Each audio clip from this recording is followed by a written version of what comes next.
We got our invitation, and now we're here and red carpet ready for the launch of the Whitmore Eclectic. I'm Nick Novicki. My name is George Burris. Hi, I'm Alexis Nyer. I'm Tanya Newbold, and you're watching Green Tea with Tamara. With Tamara. Nice. Nice.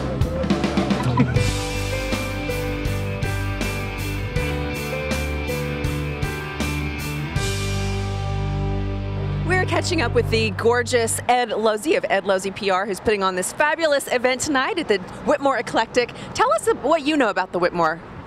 Well, the Whitmore Eclectic is an incredible new theater company in Los Angeles. You know, Los Angeles has always been like the stepchild for theater, and New York is always taking the credit for great theater. Well, I got news for you folks. There are some great theater companies in this town. The Actors Studio is here, and James Whitmore, one of the great actors of our time, who's no longer with us, his family has put together one of the great theater companies. We're catching up with Aliah Whitmore, one of the beautiful granddaughters of the late James Whitmore, who is now the CEO and creative director of the new theater that has been created. What's it called again? The Whitmore Eclectic. Whitmore Eclectic. And so tell us a little bit about what's going on tonight and a little bit about this scene that you have here. Oh, well, this evening is the premiere of True West, produced by the Whitmore Eclectic, a play by Sam Shepard, a prolific American playwright. And it's kind of quintessential Americana. It's a wonderful, wonderful story about two brothers and their subsequent collision after years of being separated. And it's also kind of a tale about growing up in Southern California and what this strange little ghost town of a place is all about.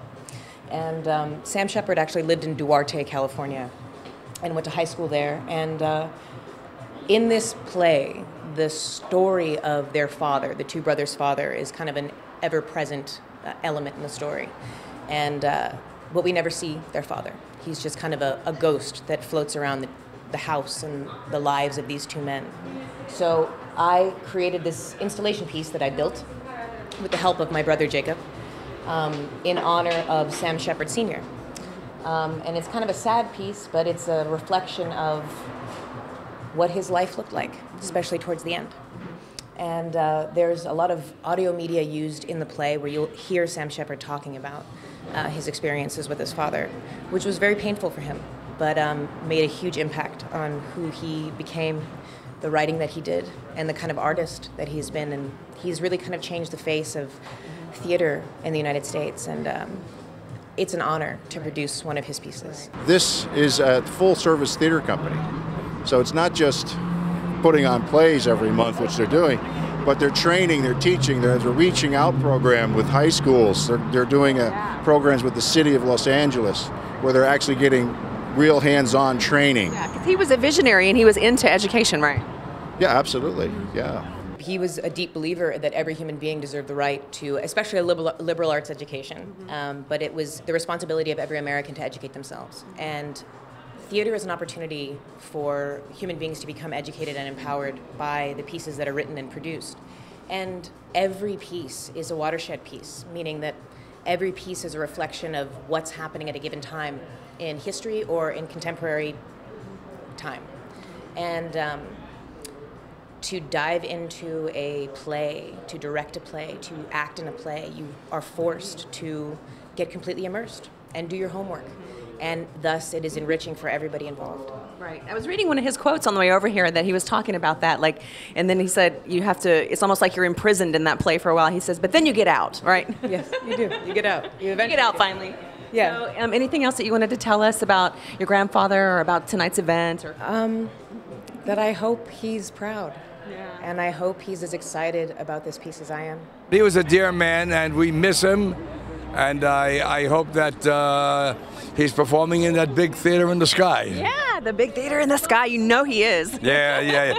Great guy. And some people thought he was cranky, but well, you know, he could be cranky with people that he wouldn't put up with their bullshit. Yeah. And he said, let's cut to the chase. I think he put up with a little bit of my BS one year on the red carpet because I asked him, I said, how's it coming on the red carpet? I just wanted to see if you could stop by on the carpet. It's so nice to see you here. How are you doing? The carpet's very clean. The red carpet? Oh, it's very clean. Yeah. He was a very Just a great guy. And being the daughter of Stanley Kramer and Katharine Hepburn being my godmother and my mom being Karen Sharp Kramer, and this is a family affair that's carrying on the Whitmore tradition. When Ed said, please come to this launch, I said, yeah, and he even said maybe consider joining the board. So I'm looking into doing that. Because I went to, when James Whitmore Sr. passed away, I went to the memorial at the Directors Guild and you know, reconnected with the family again. So I think it's great that they're doing this, and I definitely want to see the play tonight and all the upcoming productions. We're catching up with Tanya Newbold, the beautiful actress. What brings you out tonight? Well, actually, I came out for the Whitmore family. This is an awesome event. I'm very excited to be here. Yeah, and you have a new movie coming up. Tell us about it. I have a movie coming out called Skylines by Universal Studios. It's a fabulous science fiction thriller, awesome script, and a lot of fun. Yeah, so tell us a little bit about, I know the Whitmore family was very into education and believed in liberal arts education for everyone, and so tell us about what's it been like for you as an actress. I think as an actress it's really important to do different things to give back and to make people aware. This is what we are meant to do, and it's so exciting and fun. But on the flip side of that, it's about giving back to others, and we can help educate people. I'm actually right now too working on a documentary for postpartum depression. Wow. Yeah, I have a 2-year-old, and unfortunately after I had my baby I had it, and I didn't have a lot of resources to go through other than Brooke Shields' book When the Rain Came Down, and so I started working on this. I'm very excited because it's going to give a voice to this, and I feel like that's part of my responsibility as an actor. Yeah, I love that. Thank you. We'll be looking for all of your new work coming up, and thanks for coming out tonight. Thanks, Tamara. Thanks for having me. We're catching up with Nick Novicki, the brilliant actor. What brings you out tonight? I came here to go see the opening of the new show here, in the new theater company. So I'm excited to see a little Sam Shepard action. Right, and tell us about your show. You're on a billboard just up the street, right? Yeah, there's a billboard for Boardwalk Empire. I'm in the show. It starts next Sunday at 9 o'clock, so I'm excited about that. You know, Scorsese directed the pilot. Wow. So that was pretty awesome working with him. Yeah. What are some of the other things we have seen you in probably? I was on The Sopranos and Private Practice. I actually did a movie with Renee Taylor, who's here, and we played a love interest. And I've done a bunch of independent movies, and I have a new movie that I'm producing and starring in about my hero, Billy Barty. So he was a famous little person. He started the Little People of America. So that's what's coming up. Little People of America. Yeah, well, I'm a little person, and this is America. So. All right. I just finished a movie called Boston Girls where I played a serial killer. Oh. That was fun. I bet. With a small person who you met. He played my lover, Nick. That sounds like a crazy movie. It is crazy. It was directed by my son. And he was telling me, Ma, be scarier. Do you admire the Whitmore family? Very much so. I worked with him many, many, many years ago when we had another museum down into the other area, and now we got museums in New York, Florida, Gatlinburg, and also Ohio. All right. Anything else you want to share with us this evening? Well, I think it's exciting that we're all here, healthy, and we're going to enjoy a wonderful play that's here. So that's what I'm looking forward to. Yay. All right. Well, thank you so much for stopping by. And we're catching up with Gabriel and Tom of The Fuzz. Tell me about your show. Well, it's kind of like an updated Barney Miller. If you remember Barney Miller back in the day, it was kind of a funny cop show, but not like inept cops, not like Reno 911, like over the top. I mean, they deal with real issues. They're real cops. It's based on a book by a former NYPD cop of just funny stories, and it's from the director of the Seinfeld pilot. Just ran into somebody that I didn't even know was part of the theater company here, and I didn't know he was part of it, and he is, and it's nice to kind of reconnect. Awesome. And so tell us, do you admire the Whitmore family? Yeah, you know, look, anytime that I support actors, and I say that with a smile, knowing that there's some reality show stars here tonight, because, you know, I support actors, I support the Actors Equity, I support the Screen Actors Guild, because those are people that... who supports and actors. anybody else exactly who supports actors. And, you know, yeah, and I think that's the key, and, you know, versus shows and things that don't actually pay actors and people are acting anyway. My show is super fun. It's definitely real life. It's real drama. It's what's going on with me right now, and I'm kind of in the process of definitely taking back my life and charge of my relationship with my family and stuff like that. So life is good. Life is fun, and kind of sounds like the play that we're going to be watching tonight. kind of, and it, you know, our show's definitely fun and wild, and you know. you kind of get that the what's going on in Hollywood and in our real life, so it's fun. We're catching up with Brenda Dixon, and the last time I saw you was at First Person Cat, and we were the girls in pink. You have to know that pink is in this year, okay? It's pink tonight. Pink is not the new orange. Anyway, yes, now with the girls in black, what can I say? We get the same memo. We talk on the telephone every night.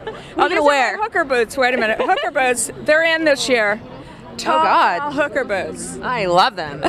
Thank you. So tell us, give us an update on your story, on your situation. Okay. Well, last time we talked, Tamara, I was going to Hawaii for my case, and I went and got some cash a few weeks ago in Hawaii. But the real trial. Where's your purse? Is it in there? The multi-million-dollar trial is coming up. Oh God! Don't let the judge see that. The multi-million-dollar trial is coming up in January. So I'll keep you all posted. You're so funny. You're just a walking, living soap opera. I know. Well, I was on a soap for 13 years, and now I'm stuck with this. It's got in your blood. I hope it's over soon, so I can go back to work, do something. Yeah. Yay. So, well, you look beautiful. I like your hair long. Oh, thank you. It's yes. very pretty. Long hair. Yeah. And what about? Did you ever meet the Whitmores?